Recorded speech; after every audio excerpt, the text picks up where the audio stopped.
XRP fixes a problem with the world and banks that is worth trillions of dollars. We're going to talk about XRP, Visa, and Ripple in more depth. We will also talk about Ripple's system and how it all works. A lot of very useful information will be shared. Let's get this started. Ripple's software and transfers are meant to be the foundation for the new financial system's settlement infrastructure. Let me play this so we can see how it works. So at the very top of the payment stack are application layers like PayPal, Stripe, and Square. These are tools that let customers and businesses make transactions. After that are banks, which are the places where the valuables are kept. From there, we can see the basic infrastructure between banks, the rules for business continuity, safety, and health, and following the rules set by regulators.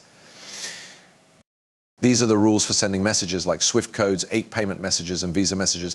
Finally, there is a settlement system that is mostly run by central banks in the United States and correspondent banks in other countries. As it stands now, Ripple is at the bottom of the payment stack. Okay, banks move money around the world using a method that is 50 years old. It takes a while, it costs a lot and doesn't work. Some banks have to pay bigger banks to use those lines, which is bad for everyone. Both the customer and the bank lose. Big banks like Chase, HSBC, and Citibank are the only ones who get ahead because they move so much money. Smaller banks ask them to help them with some of the stranger lines. Also, we have this great picture. Even though this is an older picture, it fits with what we're talking about now. So among these are the Japanese yen, the US dollar, the British pound, and a Chinese currency called CNY. I might be wrong about this, though. Don't shoot me, but there are a lot of different currencies out there, like the real euro and the Brazilian real. For all of these to work, they need a payment asset. Okay, when you say that the US dollar is not the world's main currency, what are you going to use instead? But there are BRICS from places like Brazil, Russia, India, China, and South Africa. They don't trust each other's money very much. These currencies aren't worth much if you look at what's going on in China, Brazil, or Russia right now, do you think? They also change a lot.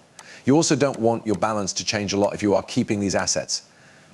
That's why you need something that will keep its value at a higher price. And this is where we think XRP will end up. Let's play this. Since Visa and Ripple work together, why do you always get the sense that leaders are talking about Ripple, the best software company for sending money across borders? Let's play this. Next is a picture that I will show you soon. One of the first banks Ripple signed with, we're putting out version 4 of a product on the market today. When we released version 1.0, which is always a big deal for a tech business, we went live with one of the biggest banks in the Middle East. A banker from the Middle East called us and was very angry. He said, wait a minute, people can see my transactions. Folks shouldn't be able to see my deals. To sum up, blockchain is strong and a public record can be used to complete deals. But banks, would people be excited if every SCB transaction was recorded in a public book? I can tell you for sure that the answer is no. Because of how our technology has changed over time, XRP is a public open record. There is a different part of Ripple's technology that links banks to liquidity options. You can think of these as a secret short-term blockchain between two banks. It signs the deal cryptographically, holds an escrow, and then releases it all at the same time. That way, there is never a time when a deal doesn't go through. However, I would like to make the point that people who believe in this idea should know that, hold on, Brad just said that to give you some background, 3 to 5% of all foreign payments fail. Payments fail in general. And this cost adds up to billions of dollars a year for banks. That's what Brad was just talking about when he said that. That doesn't happen ever. The cash always goes through. To give you some background.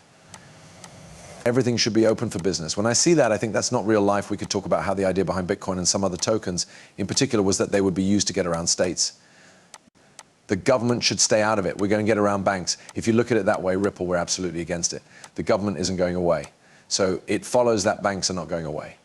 Banks can help make the internet a place of value. You need to join the repositories of value to make the internet of value work. I think about how much the average store customer can buy. I think about how much the Swiss central bank can buy. I think they have a lot, just like every other central bank in the world. Imagine if they added Bitcoin and XRP. That's what I was going to say, Solana. Think about what will happen when they start putting these things in baskets. We want that. We want that. We need the banks. We want to get ahead of the banks or the central banks. That's how everyone here gets rich.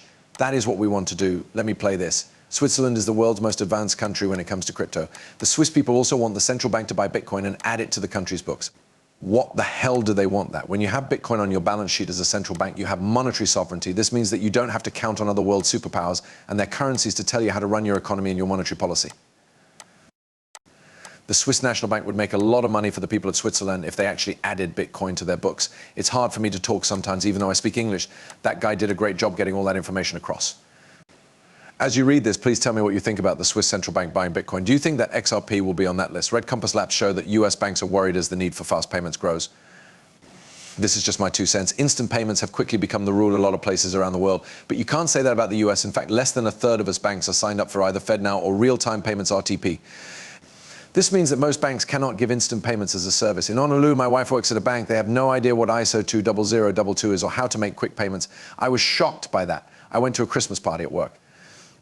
I asked, are you guys going to use crypto? Would you guys happen to know what the bank's plan is for changing to ISO? Crickets. I think it's crazy that they don't know.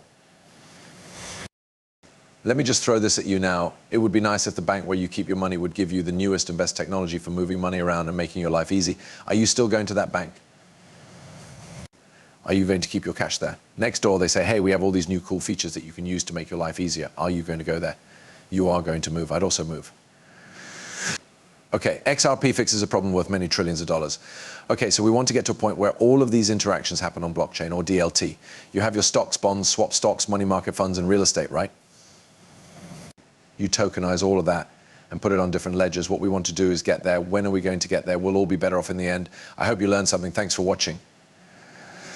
I'll see you again soon.